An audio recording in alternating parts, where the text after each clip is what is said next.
Dr. Marcia of Just Smooth Therapy here, and we're going to talk, how do I choose the right physical therapist for me? So it's a question that comes up often, and I figured I should spend some time hashing it out. And in a general sense, this could probably apply to any healthcare professional. I do want to make it clear, why could it apply to any healthcare professional? Because anybody that is involved in your care is a part of your team.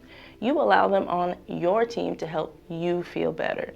And if they don't contribute to that, then they are not on your team. Hire and fire whoever you want, insurance permitting.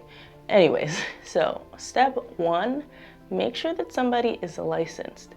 Find the Department of Health website for your state and search their name. And if you pull that up and you don't see the credential that they are claiming, number two, check out their website, check out their social media. At this point, you should not even be contacting them. You looked up their license, now you're looking up their online presence. What are the things that they say? They look like they care about Black lives. They look like they understand your personal situation. Maybe you have a chronic illness. Maybe you have a larger body, and you want to make sure that you feel safe when you see someone. You don't want to have to deal with the fat phobia and ableism and all the other BS that comes up. That's a thing, of course. So you do want to make sure that their online presence shows you a person that you'd be willing to interact with.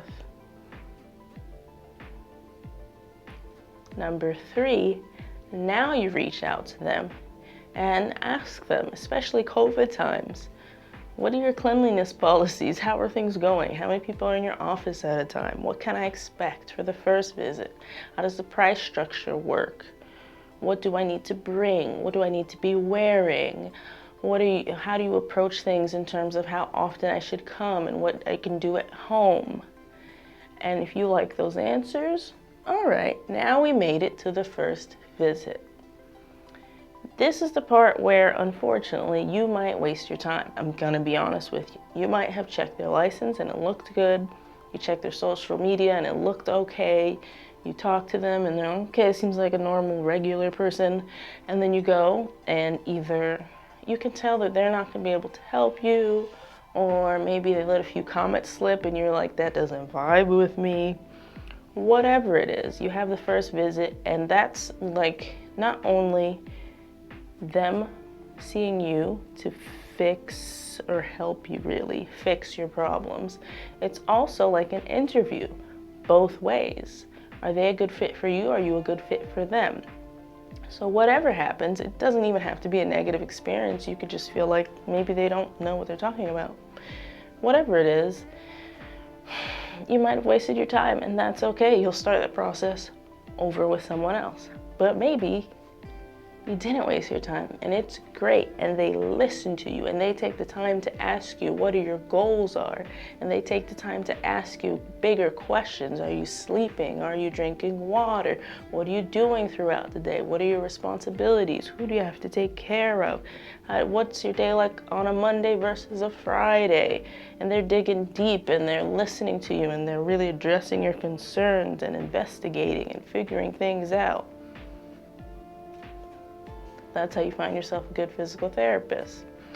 So it is important to note that there are different specialties. Everyone might not be for you, and that's where that third phase of asking questions might come in handy.